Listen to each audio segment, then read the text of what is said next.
Bagaimana kabar Ibu? Alhamdulillah, luar biasa hari ini baik. Alhamdulillah.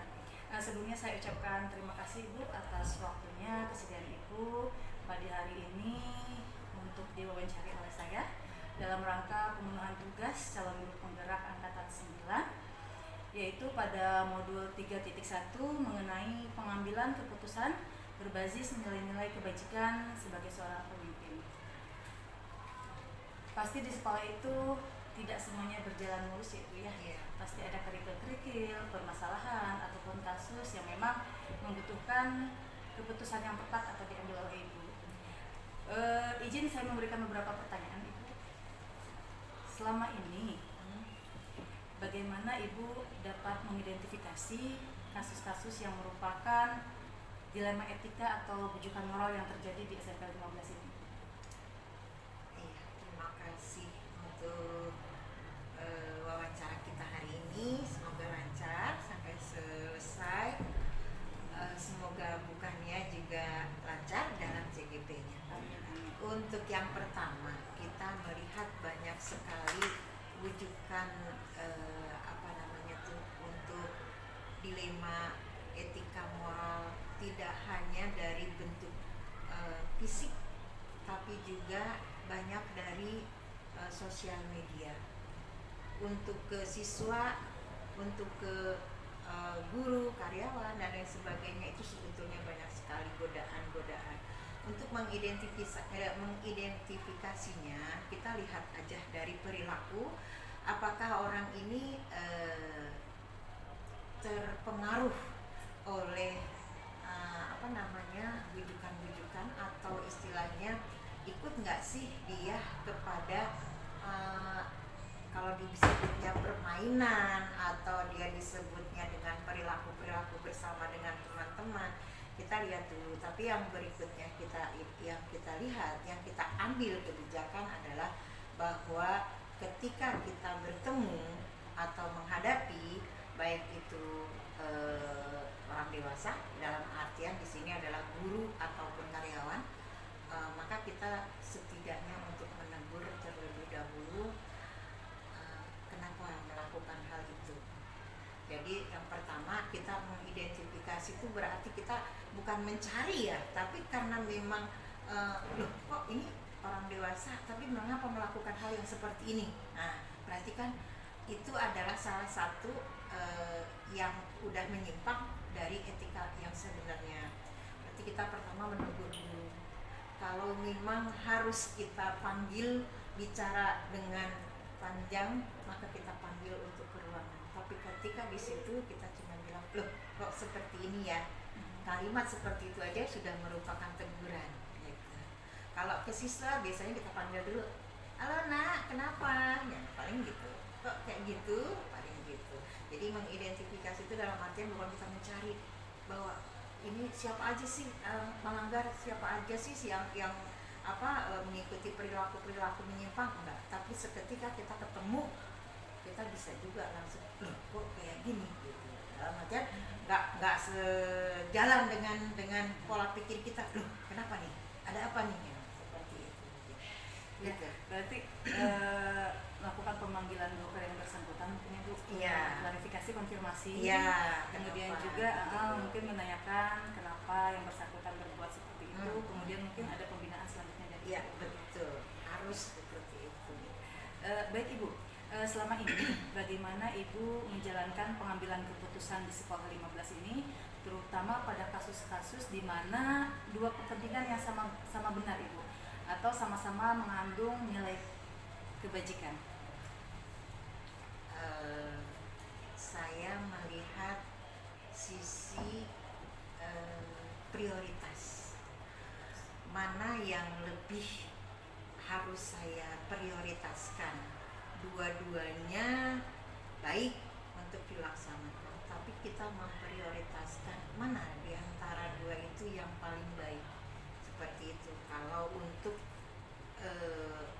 contoh kasus misal, ada orang tua yang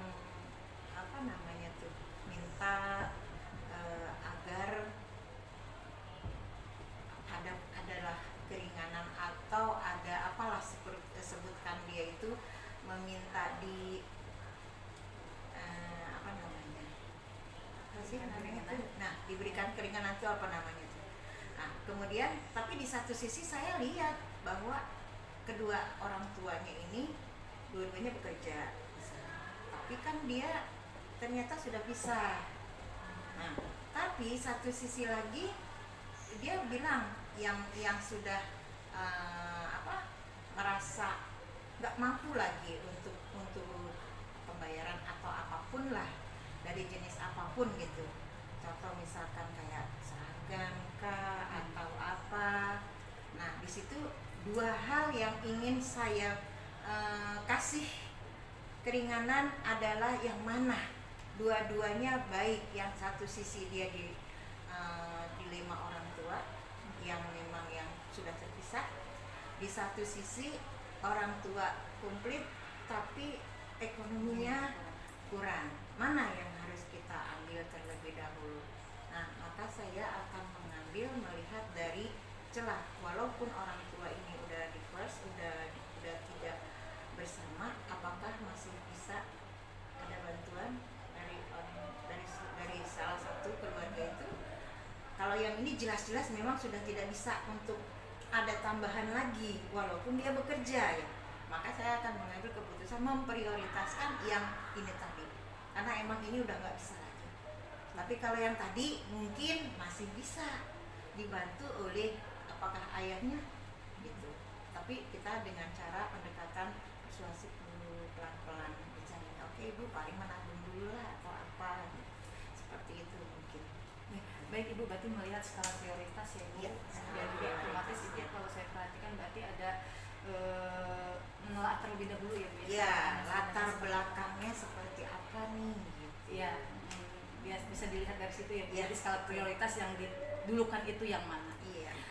Untuk melihat itu Ibu, langkah-langkah atau prosedur apa nih yang Ibu lakukan untuk pengambilan keputusan itu? Iya, tadi misal dia kan berbicaranya kepada wali kelas dulu tuh. Iya. Setelah berbicara kepada wali kelas, paling wali kelas bilang ke kami kan, ke kepala sekolah, ibu ada yang seperti ini, seperti ini. Ya sudah, silakan menghadap ke saya dulu.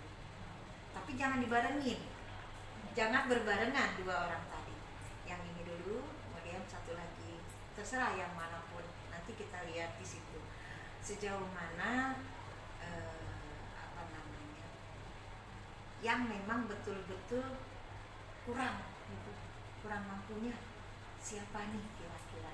Jadi nggak bisa langsung oh ya udah ibu kalau gitu ibu bebas deh atau ibu sekian aja ya, nggak bisa. Tapi kita lihat dulu kalau ibu masih bisa menabung atau mencicil silakan, atau ibu bisa dulu bagaimana nanti ibu di rumah bincang-bincang sama keluarga gitu. Jadi ada langkahnya kita tanya dulu nih gitu. Paling gitu. Berarti ada prosedur dulu ya Bu. Iya, iya. Karena kalau kita bilang oke ibu kalau gitu silakan nanti bisa diambil gitu di apa namanya di tender yang untuk ini, nggak bisa juga gitu. Khawatirnya nanti ibu ini bicara ke yang lain gitu kan, enak loh di sana ternyata kita bicara begini aja bisa gitu kan, nggak juga. Paling bagian terakhirnya adalah kalau memang dua orang ini betul-betul udah nggak mampu lagi, paling saya langsung bilang ke vendornya minta tolong yang ini dibebaskan saja. Berarti ini termasuk paradigma keadilan versus kasihan ya Bu ya. Dalam artian keadilan karena kan harusnya sesuai dengan aturan yang ada. Yeah. Kasihan tergantung dari rasa empati kita. Iya, bisa. Jadi Bu jangan jangan kita merasa bahwa masa sih segitu aja nggak bisa gitu. Di satu sisi orang lain segitu mah kecil, tapi di sisi lain kan menurut orang lain oh nggak ada Bu gimana ya gitu. Ya memang nggak ada menurut dia hari ini, siapa tahu nanti rezeki dari Allah kan kita juga nggak tahu. Maka jangan langsung dibilang di tes langsung oke, ibu gratis nggak gitu juga. Kalau dari segi ekonomi ya pastinya. Kalau hal yang selama ini Ibu anggap efektif Bu untuk pengambilan keputusan pada kasus dilema etika seperti apa Bu? Yang paling efektif menurut Dilema Ibu? etika yang paling efektif itu kalau ke orang dewasa panggil langsung, panggil. Kalau orang dewasa ya kita panggil, kemudian kita tanyakan kalau orang dewasa. Tapi kalau ke siswa kita, ke peserta didik, tentunya kita itu lihat dulu ini sedang berbicaranya sama siapa, mainnya sama siapa, terus nanti kita panggil dulu guru atau guru BK atau wali kelas, coba diselidiki itu kenapa anaknya kok seperti ini gitu. Jadi kalau siswa kita nggak bisa langsung drop, nah nggak bisa, tapi kita lihat-lihat dulu gitu. Kalau ke orang dewasa maka kita yang menentukan, karena saya akan merasa lebih bertanggung jawab kepada si orang dewasa, karena orang dewasa ini yang akan membawahi mengajak si anak-anak juga seperti itu. Tapi kalau anak jangan dulu, takutnya anak malah down, ditegur sama kepala sekolah langsung down. Tapi kita lihat dulu, nah ini kelas berapa, kita wali kelasnya siapa, itu sedang bicaranya dengan siapa, nah gitu. Baru nanti abis itu tanyakan ke wali kelas, atau bisa jadi kita langsung bertanya ke guru BK. Apakah anak ini ada kasus lain atau kan memang dia sudah sering nggak berperilaku seperti itu. Jadi langsung menjas. Ya nggak bisa, jangan kalau ke anaknya, takutnya nanti down. Nah sekarang memang dilema etika itu benar-benar apalagi kata-kata ya. Kata-kata itu seperti udah menjadi kebiasaan. Kalau tidak di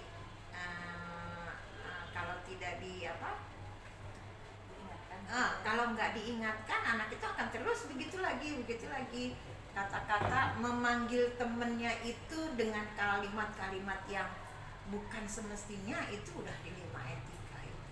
Seperti itu. PR buat pendidik ya Bu. PR ya, banyak PR-nya.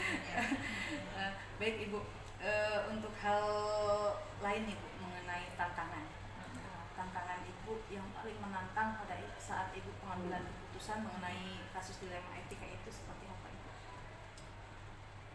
Kita perempuan kadang perasaan lebih kuat, lebih menonjol daripada logika. Ketika kita punya hal yang seperti ini, kayaknya perasaan, duh gimana ya, ini gimana ya gitu. Di satu sisi pingin menegakkan disiplin gitu, tapi di satu sisi kita juga ibu cuma kayak gitu aja gitu.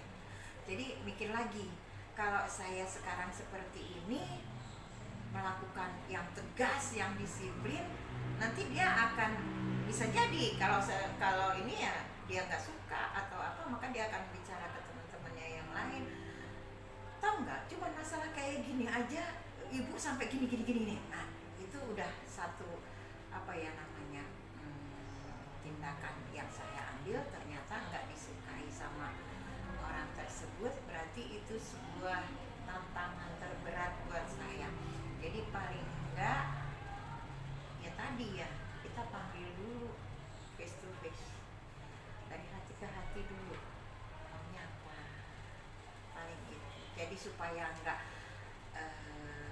dia merasa terzolimi atau dia enggak merasa terhakimi gitu. Paling kita face to face dulu deh, dari hati ke hati gitu. Berarti tantangan itu mungkin khawatiran Ibu ya, dan keputusan yang Ibu ambil itu tidak bisa diterima oleh ya, itu pihak, dia Ibu, ya. Belum tentu menurut kita benar, menurut orang lain ternyata saya salah, atau menurut saya salah ternyata menurut orang lain itu oh iya kayak gitu juga nggak apa-apa gitu.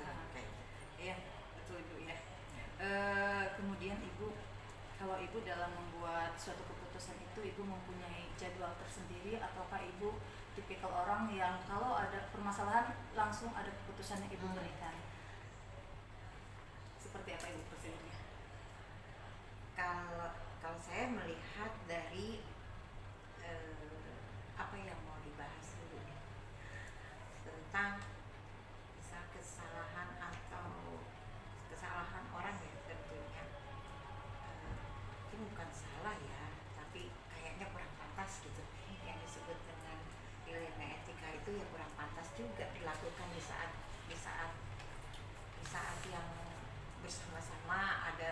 ada siswa, ada guru, ada karyawan lain, tapi dia bertindak yang sesuka hati, misalkan seperti itu.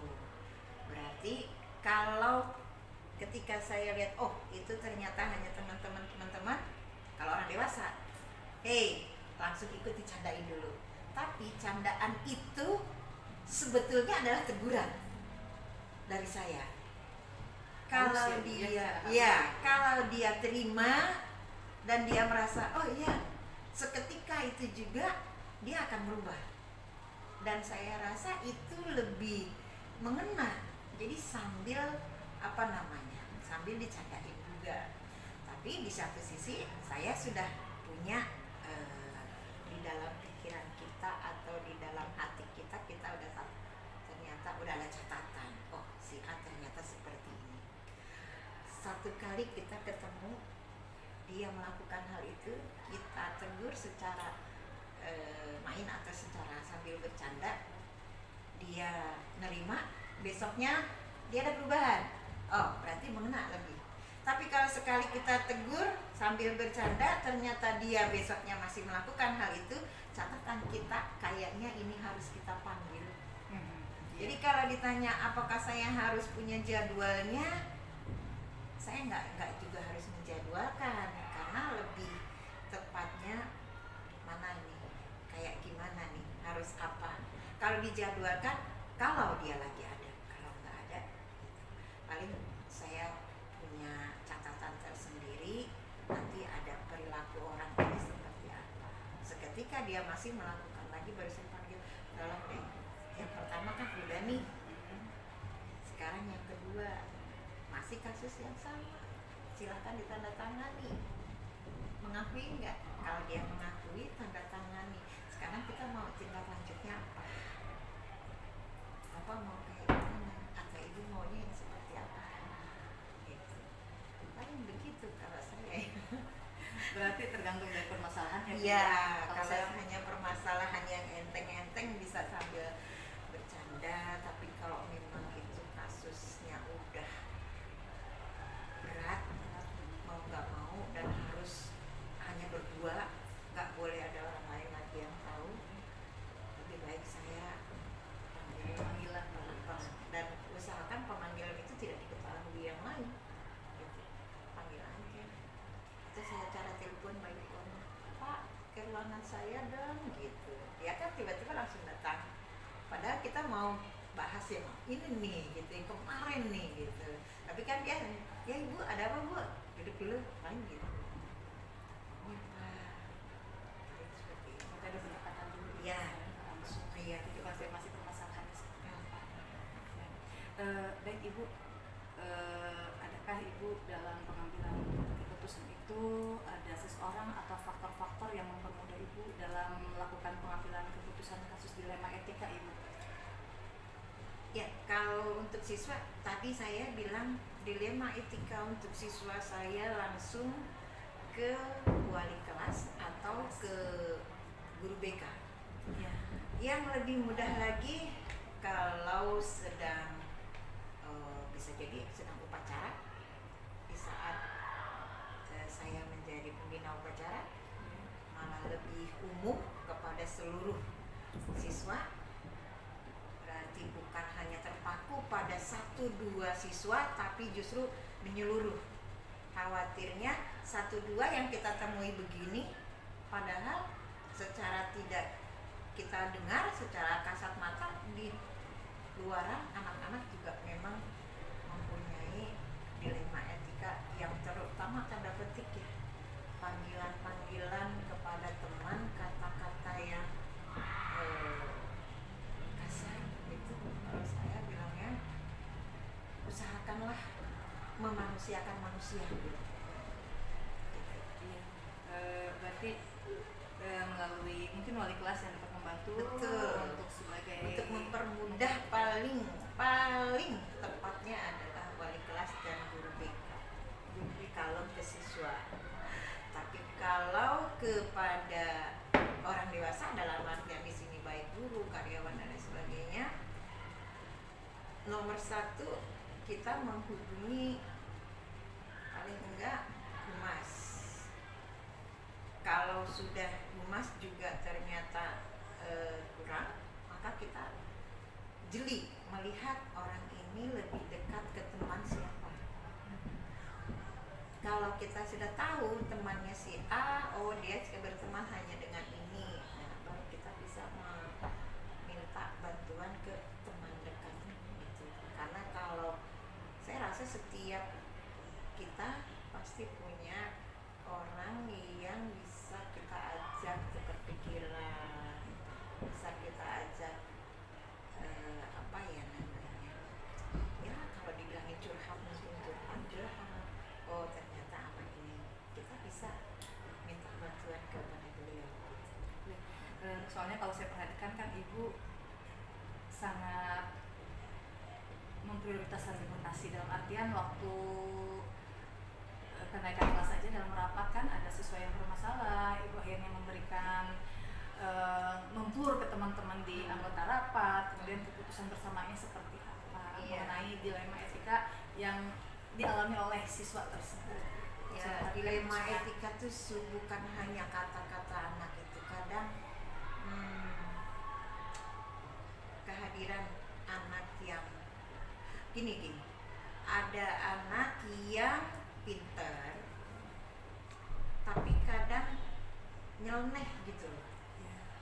Artinya apakah si anak ini merasa dia bisa untuk mengerjakan soal-soal sehingga kepada guru kurang sopan, kepada teman seperti apa ya bilangnya tuh, menggampangkan ya menggampangkan aja. Nah, jadi kalau kita melihat dari sisi baiknya, nilai kognitifnya, ini anak 100 pun dia bisa gitu. Tapi kalau kita lihat lagi, ya Allah ini anak akhlaknya benar-benar deh gitu. Kita mau kasih nilai sesuai dengan kognitif, tapi kok dalam hati bertolak belakang. Sehingga ada guru yang dia pinter bu, tapi gini, akhirnya ngurangin nilai lah atau apa. Saya selalu bilang kalau memang anak itu nilainya 100 ya kasih 100. Tapi dilihat lagi sekarang ada anak yang kebalikannya, gak mampu, nilai semua kadang kurang, tapi sama gurunya sopan, rajin masuknya. Kita mau kasih nilai batas terendah, kasihan. Kita mau apa namanya ditambah, lah nggak bisa apa-apa gitu. Jadi di floor aja deh ke bapak ibu guru masih mau membimbing. Kalau masih mau membimbing ya ayo kita naikkan bersama. Jadi demokrasinya itu dalam artian ya untuk kepentingan bersama. Kemudian yang kedua, kalau kita menganggap bahwa udah nggak naik aja atau apa, berarti kita juga menyalahi program pemerintah yang sekarang lagi kita galakkan adalah program sekolah ramah anak, di mana anak nggak ada yang nggak naik lagi, anak harus diprioritaskan agar dia bisa mencapai ke titik tujuan tertinggi dari anak itu, cita-citanya biar tercapai harus seperti apa. Pendidik memang kan tugasnya untuk membimbingnya, Iya, betul. agar mendapatkan kompetensi sesuai dengan bakatnya. Ya, baik Ibu, dari semua yang tadi telah Ibu sampaikan, Ibu, pembelajaran apa yang kira-kira bisa Ibu petik dari pengalaman pengambilan keputusan dilema etika tadi itu? Ya, kalau kepada siswa, keputusan pengalaman yang saya sudah lakukan adalah kita tadi, jadi kalau saya sebutannya suka sebut konferensi lah ya. Jadi ada guru juga ada dua, artinya di situ ada guru wali kelasnya, ada guru BK-nya, kemudian kita panggil juga ada orang tua. Jadi kita mempunyai mempunyai satu kesepakatan bersama untuk mencerdaskan anak ini seperti apa, atau menghilangkan turunnya akhlak atau moralnya yang kurang baik tadi, atau etikanya yang kurang pas tadi. Jadi kita bersama-sama dengan orang tua dan guru. Berarti itu yang sudah saya lakukan, dan alhamdulillah itu berjalan dengan lancar, berjalan dan diterima lah oleh sisi anak dan oleh orang tua. Yang penting kita betul-betul bekerja sama antara guru dan orang tua. Tapi kalau kepada bapak dan ibu guru, saya tidak pandang apakah itu dia penjaga atau guru, mau wakil atau apapun. Nomor satu, saya akan kalau saya bilang tadi, bercanda dulu. Saya melakukan tindakan yang tadi, kita menegur dengan cara bercanda. Itu karena memang yang saya lakukan, pengalaman saya berlakukan seperti itu lebih mengena ketimbang kita panggil kemudian kita marah, ini malah itu akibatnya berkepanjangan gitu. Dan mungkin hatinya juga jadi, orang nggak apa-apa kok, kenapa jadi saya dimarah-marahin gitu. Padahal itu nggak, menurut dia itu nggak nggak berat kok gitu. Jadi pengalaman saya bilang, ya udah, ajak canda dulu. Nanti suatu saat kalau memang kita benar-benar ingin orang ini tidak lagi melakukan hal itu, baru kita panggil dari hati ke hati. Mungkin bila perlu SP kali ya gitu. Itu pengalaman yang sudah saya lakukan, dan alhamdulillah sih mujarab. Alhamdulillah. Berarti pendekatannya ya Bu yang luar biasa ya Bu ya, yang mana itu istilahnya itu tidak langsung menyakiti hati teman-teman semua ya. Jadi artinya kita nomor satu, saya bilang tadi, memanusiakan manusia. Terus nomor dua, toh yang namanya pemimpin tidak harus menerapkan yang bapak ibu semua harus ikuti keinginan saya, enggak gitu. Jadi kita pelan-pelan gitu. Malah kalau saya lebih sukanya itu membaur dulu dengan teman-teman yang banyak. Saya harus bagaimana mempelajari satu orang, oh seperti ini, oh ini. Kalau nanti ada ketika ketemu sesuatu yang bertolak dengan kita, baru kita langsung yang tadi catain, kenapa sih gini gitu. Iya, kan identiknya kalau teman langsung ditegur kan ada, walaupun iya tapi di hati kita kan nggak Iya, tahu ya, gitu. dan menyakiti teman itu kan ada juga yang seperti itu. Dan ternyata alhamdulillah dengan pendekatan ibu, dengan cara bercanda, teman-teman malah lebih masuk ya Bu Iya, kalau saya pendekatannya ya. Alhamdulillah luar biasa sekali Ibu pengambilan keputusan yang telah Ibu ambil dalam mengolah atau membicarakan permasalahan dilema etika di SMP 15 ini. Sangat bermanfaat, sangat menginspirasi saya. Semoga saya pun nanti bisa menggunakan atau cara-cara yang Ibu gunakan. Mungkin Ibu kebawahan kepada guru-guru, kalau saya mungkin nanti kepada anak-anak di sekolah. Apa yang bisa saya ambil, saya petik dari yang Ibu terapkan kepada teman-teman guru, insya Allah saya pun akan terapkan nanti yang positifnya kepada anak-anak semua. Ya, ambil yang baik, mungkin dibuang yang buruk atau diperbaiki. Kalau di dalam tulisan revisi dulu. Kalau memang itu dirasa oleh bukannya, oh saya harus yang begini juga deh. Kalau ibu seperti ini, oh kayaknya sama saya harus ditambahin, itu lebih bagus lagi. Semoga bukannya sukses. Dan ini udah di bulan keberapa ibu? Di bulan hitungannya bulan kelima ya. Bulan kelima, berarti tinggal 1 bulan lagi ya. 1 bulan lagi berakhir. Mudah-mudahan karir bukannya tambah bagus lagi, tambah sukses, tambah baik lagi. Yang pastinya doa dan juga Iya. banyak sekali yang saya pelajari dari Ibu. Sama-sama. Terima kasih banyak Ibu atas Iya. waktunya. Sama-sama. Izin tutup. cukup. Assalamualaikum warahmatullahi wabarakatuh. Waalaikumsalam warahmatullahi wabarakatuh.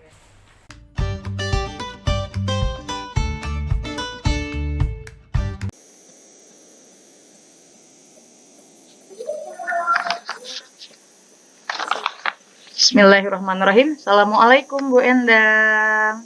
Waalaikumsalam warahmatullahi wabarakatuh, Bu Nia. Bagaimana Apa kabar, kabarnya Bu Nia? Endang?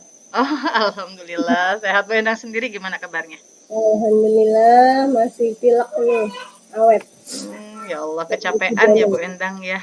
Semoga lekas Iya, sembuh ya Bu kecapean ya. hujan-hujanan. Iya, amin. Pejuang tangguh memang Bu Endang. Sebelumnya saya ucapkan terima kasih Bu Endang karena sudah meluangkan waktunya untuk saya, untuk diwawancara oleh saya berkenaan dengan tugas saya di calon guru penggerak Angkatan 9 di modul 3.1 mengenai pengambilan keputusan berbasis nilai-nilai kebajikan sebagai pemimpin. Sekarang kan Bu Endang sudah menjadi kepala sekolah di SMP Negeri 17 Depok, yang mana pasti tidak selalu mulus ya Bu Endang perjalanan sebagai seorang pemimpin itu. Pasti ada kasus-kasus di dalam etika yang Bu Endang hadapi selama ini. Iya. Baik Bu Endang, izin Iya. bertanya, selama ini bagaimana Ibu Endang dapat mengidentifikasi kasus-kasus yang merupakan dilema etika atau bujukan moral? Iya. Terima kasih Bu Nia untuk wawancara malam ini. Selalu saya mencoba menjawab ya, walaupun sepemahaman saya. Meskipun saya pernah TGP juga, dapat materi ini juga tahun yang lalu ya, karena saya angkatan 6. Ya masih ingat, lupa-lupa ingat ya, dilema etika dan bujukan moral ya, dimana kita harus tahu sendiri utama perbedaan dari keduanya. Kalau dilema etika berarti kita prinsipnya adalah antara yang benar dengan benar ya, antara dua yang benar sama lawan yang benar, kita mau ngambil yang mana. Kalau bujukan moral jelas ya, antara benar dan salah, itu prinsip utama yang harus kita pahami dulu antara dua itu, gitu ya. Bener nggak sih? Ya, Itu ya, ujian buat saya ini, yang setahun lalu ini. Ketemu lagi. ya. Jadi diidentifikasi dulu kasusnya termasuk dilema etika, berarti patokannya kepada kasus yang benar dengan benar, kemudian juga untuk bujukan moral benar dan salah. Baik Bu Endang, selama ini bagaimana Bu Endang menjalankan pengambilan keputusan di sekolah Bu Endang, terutama untuk kasus di mana ada dua kepentingan yang sama-sama benar atau sama-sama mengandung nilai kebajikan? Ya, jadi karena saya merupakan kepala sekolah yang belum lama, tentu saja ini proses saya masih belajar banyak punya. Jadi bagaimana saya mengambil keputusan pun ini masih melihat situasi dan kondisi, tidak semerta-merta dengan pembelajaran atau teori yang sudah kita dapatkan di CGP gitu ya.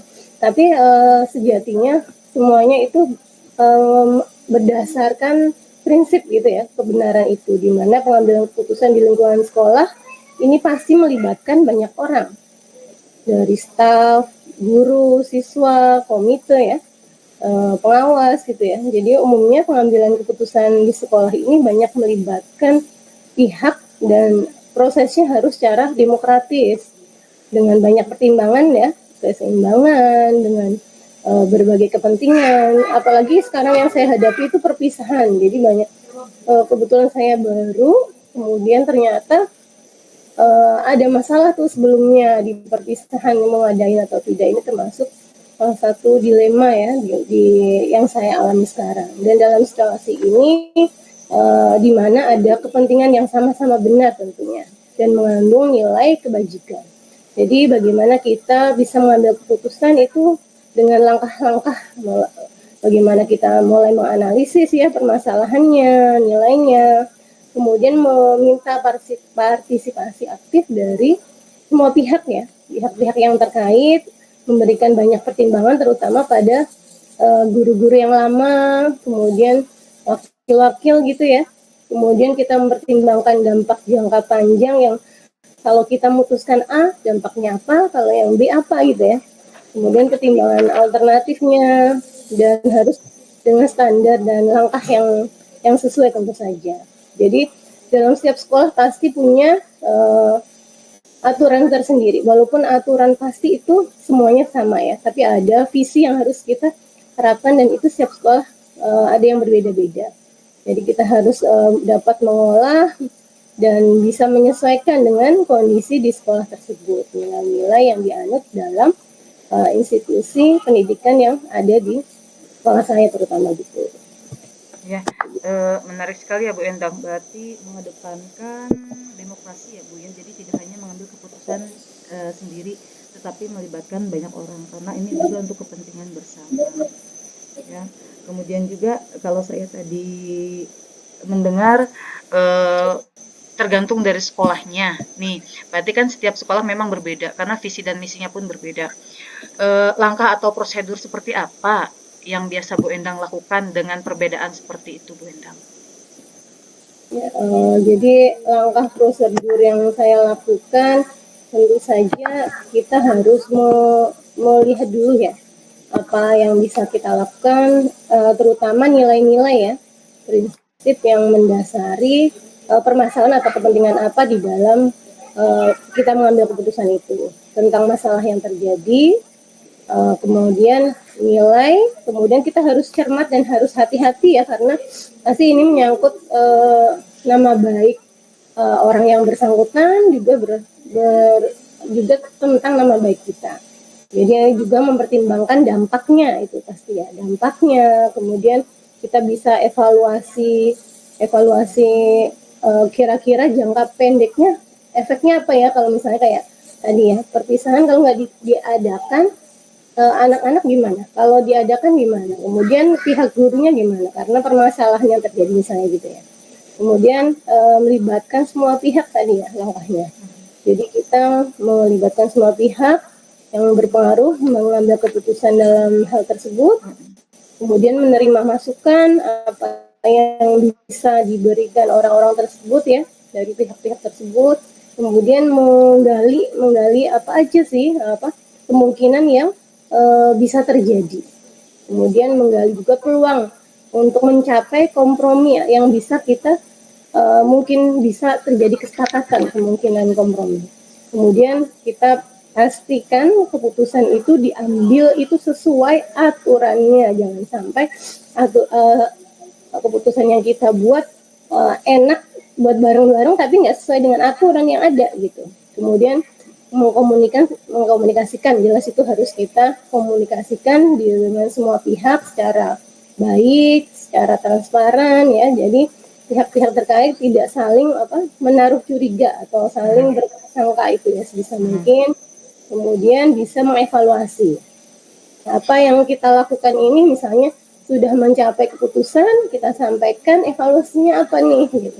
Setelah itu kita lakukan, kemudian seperti teori yang di RPP, kita setiap melakukan sesuatu mengevaluasi dan merefleksikan apa yang diambil dari keputusan itu.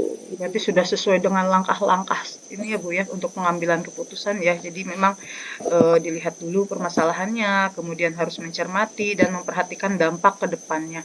Karena itu termasuk ke dalam paradigma pendek dan panjang juga ya Bu, dalam jangka pendek dan dalam jangka panjang seperti apa. Nah, dari beberapa langkah yang tadi Bu Endang sebutkan, yang menurut Bu Endang merupakan langkah atau hal apa saja yang sangat efektif Bu Endang lakukan dalam pengambilan keputusan yang terjadi di sekolah permasalahan dilema etika, yang paling efektif seperti apa?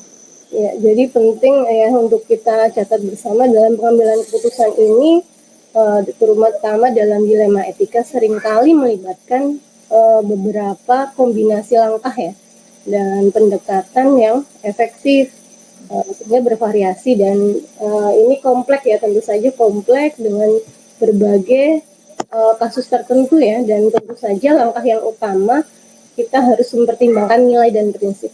Nilai itu penting, prinsip itu penting itu ya, dan kita harus benar-benar mencari jawaban gitu ya dari berbagai pihak. Sebenarnya kasusnya ini kenapa sih gitu. Jadi nggak hanya satu pihak, dua pihak, kalau perlu banyak pihak. Jadi kita bisa menyatukan, kemudian kita bisa berembuk bersama dan mengambil keputusan bersama. Itu sih inti keputusan ya kita yang penting kita lakukan dalam membuat suatu keputusan, dan tentu saja mengevaluasi itu. Tetap aja kembali kepada nilai-nilai yang kebajikan ya Bu ya, yang harus Penting memang ya ditanamkan sebenarnya. di akhir keputusannya Kalau memang harus mengambil aja satu aja misalnya nggak ada mau kita koreksi, kita mengumpulkan gitu, kayaknya tetepan aja nggak lengkap gitu ya kalau cuma satu aja. betul harus ada kombinasi ke beberapa ya Bu ya. Mm-mm.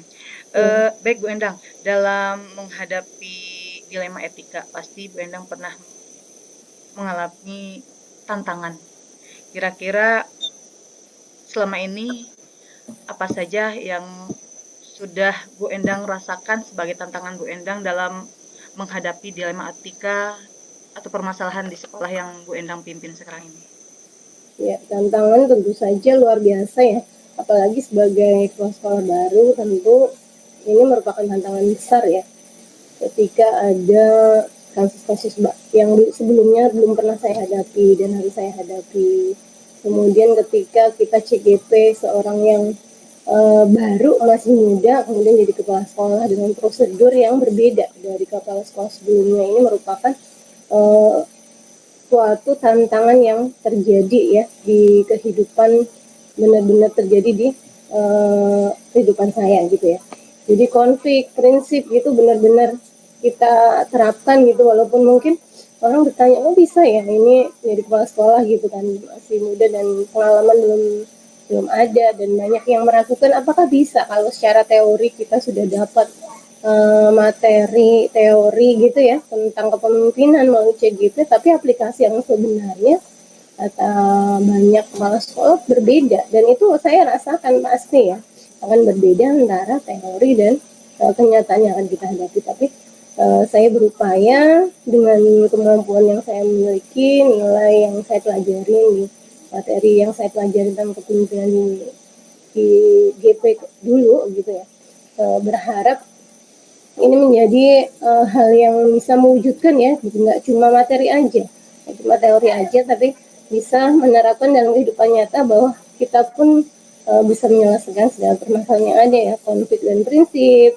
Tidak ada solusi yang sempurna, itu nggak ada. Kita nggak bisa menyenangkan berbagai pihak dengan kemauan mereka, nggak akan bisa. Tapi dengan nilai dan prinsip yang ada, kita berharap ini tantangan ya, tantangan bagi saya, mungkin dunia selanjutnya menjadi hal yang nanti jadi tantangan ya yang akan kita hadapi. Kemudian adanya tekanan gitu ya dari berbagai pihak, kemudian tekanan waktu misalnya kita membuat kegiatan ya, kemudian dampak emosional pasti kita terjadi ya apabila kita mendengar sesuatu yang berbeda dengan kita, mendengar sesuatu yang tidak mengenakan kita. Itu merupakan tantangan yang luar biasa yang tentu saja saya hadapi sekarang ini, dan dengan memiliki dampak emosional yang signifikan, ini tidak hanya terjadi di saya gitu ya, dalam pengambilan keputusan orang banyak pun terjadi gitu ya, dan setiap permasalahan pasti itu terjadi, dan ini merupakan tantangan tersendiri bagi saya terutama dalam mengambil setiap keputusan dan setiap momen tertentu seperti itu. Luar biasa Bu Endang ya, tantangannya luar biasa memang. Teori dengan praktek pasti ada yang kita ambil hikmahnya, pasti ada ilmunya sangat bermanfaat, tapi ternyata kalau di lapangan luar biasa sekali tantangannya Bu Endang ya. Insya Allah Bu Endang pasti bisa melakukannya dengan semaksimal mungkin. Baik Bu Endang, Bu Endang itu tipikalnya nih dalam menghadapi suatu permasalahan untuk mengambil keputusan, apakah memiliki sebuah tata kala atau jadwal tersendiri dalam pemecahan atau mengambil keputusannya, ataukah termasuk ke dalam orang yang ingin cepat selesai pada saat itu juga untuk mengambil keputusan, ataukah ada waktu tersendiri untuk menyelesaikannya, jadi dijadwalkan ataukah spontanitas untuk menyelesaikan permasalahan. Jadi ini keputusan saya seperti ini. Seperti itu Bu Endang. Seperti apa Bu Ya, Endang? ini tergantung dari permasalahannya, kemudian dan waktu yang terjadi ya. Semuanya berdasarkan permasalahan yang terjadi. Kalau permasalahannya harus dalam hari itu diselesaikan, ya mau tidak mau diselesaikan saat itu. Kalau bisa, maksudnya nanti pertimbangannya masih kita bisa mau ada waktu, kita bisa mengkoreksi, kita bisa mau cari mencari berbagai bukti, pendapat, itu nggak saat itu juga, ya kita akan mengambil itu gitu. Jadi fleksibel gitu. Keputusan etika atau penyelesaian dilema ini merupakan tugas kita gitu, yang melibatkan banyak pertimbangan ya, dari moral, nilai-nilai, kebijakan. Jadi tidak, kalau bisa waktunya tidak sekejap itu, beda. Kalau sekejap kan biasanya kadang secara emosi. Tapi kalau harus saat itu juga, misalnya harus saat ini juga keputusannya Bu gitu ya, mau tidak mau secepatnya kita ambil. Tapi kalau permasalahan itu bisa diselesaikan tidak dengan cara sekejap ya, bukan mau memperpanjang waktu, bukan, tapi dengan kita mengevaluasi, dengan kita mencari pendapat, dengan kita mencari bukti gitu ya, nilai-nilai yang tepat, kemudian mengevaluasi, merefleksi, itu kan berarti memerlukan waktu nggak saat itu juga gitu. Jadi menurut saya sih tergantung dari permasalahan yang ada. Dan ini tentu saja harus dengan prosedur yang sesuai ya, dengan prosedur, jadwal penyelesaian. Ini tergantung, bervariasi pada situasi dan konteks yang ada gitu tuh. Jadi ya. Berarti tergantung dari permasalahan yang dihadapi ya Bu Endang ya. Dan Kalau pihak-pihak yang terlibat gitu ya. jika membutuhkan waktu, Bagus kemudian kecilnya harus saat ini atau tidak gitu kan. Ya, pasti. Oke, baik Bu Endang. Adakah seseorang atau faktor apa yang selama ini mempermudah Bu Endang dalam membuat atau pengambilan keputusan pada kasus-kasus dilema etika? Ya tentu saja pasti ya, kalau orang yang membantu saya menyelesaikan pasti berbagai, misalnya orang yang sudah berpengalaman seperti wakil-wakil di tempat saya gitu ya, itu pasti membantu banyak hal ya, saya alami gitu ya di sekolah. Apalagi kan saya notabene baru ya, baru 3 bulan, belum tahu seluk-beluk bagaimana menyelesaikan berbagai permasalahan dengan budaya sekolah yang berbeda, dan pertimbangan dari guru-guru, kemudian juga wakil yang pasti wakil-wakil yang memahami gitu ya berbagai permasalahan dari berbagai hal, dari komite, bahkan dari murid, ini juga bisa membantu menyelesaikan, tapi lebih ke orang-orang yang sudah dituakan ya, dan bisa memberikan yang menurut saya memberi kebijakan, memberikan masukan yang bijak gitu. Jadi kita bisa mencari informasi, meminta berbagai hal tentang apa yang bisa dilakukan selama ini. Jadi bisa kita pertimbangkan dari mereka gitu. Ya, jadi intinya dalam pengambilan keputusan Bu Endang selalu melibatkan banyak orang, terutama tim manajemen ya Bu ya. Mungkin termasuk ke dalam guru-guru, kalau memang termasuk juga siswa jika memang memungkinkan, tergantung dari kasus yang dihadapi. Ya betul. Ya, betul. Baik Bu Endang, dari semua hal yang sudah Bu Endang sampaikan, pembelajaran apa yang dapat Bu Endang petik dari pengalaman Bu Endang pada saat pengambilan putusan dilema etika? Ya itu ya, jadi kalau kita dulu masih ingat ya, di materi GP itu benar-benar bisa kita lakukan, di mana dalam pengambilan keputusan itu penting adanya dulu itu 9 prinsip ya. Ya. Ada 9 prinsip dalam pengambilan keputusan, sampai refleksi, kemudian melakukan evaluasi, dari kemudian mengenali nilai, kemudian menentukan siapa yang terlibat gitu ya, sampai refleksi dan mengevaluasi. Itu merupakan hal yang utama dalam prinsip kita dalam mengambil keputusan. Dan bagaimana itu terjadi di setiap kepemimpinan, pasti itu akan terjadi. Mau tidak mau kita melakukan itu, terjadi itu, dan mau tidak mau bisa mengambil keputusan terutama dalam dilema etika ini. Kalau dilema etika bagaimana kita juga utamanya adalah untuk kebermaslahatan semua pihak ya, kebaikan semua pihak itu utamanya, dan tentu saja dengan tidak melanggar aturan atau norma yang ada. Jadi penting buat kita ingat dalam setiap dilema etika adalah unik ya, dan pembelajaran yang diambil itu bervariasi tergantung pada konteks, karakter permasalahan yang terjadi dan situasi yang terjadi itu juga.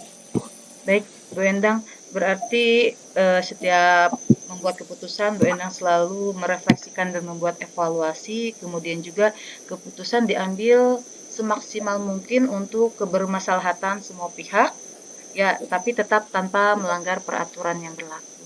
Ya, baik, betul. Bu Endang, alhamdulillah, terima kasih banyak inspirasi yang saya dapatkan dari Bu Endang, ya. Alhamdulillah, jadi ngingetin saya ini materi yang dulu, jadi ngingetin saya. Luar biasa sekali Bu Endang, ya. Beberapa bulan di SMP 17 tapi sudah luar biasa sekali dalam melakukan pengambilan keputusan permasalahan atau kasus yang dihadapi di SMP Negeri 17 Depok. Semoga, tapi saya yakin Bu Endang pasti bisa menghadapinya. Ya, terima kasih atas waktunya Bu Endang. Sehat selalu buat Bu Endang. Terima kasih. Ya. Assalamualaikum. Waalaikumsalam warahmatullahi wabarakatuh.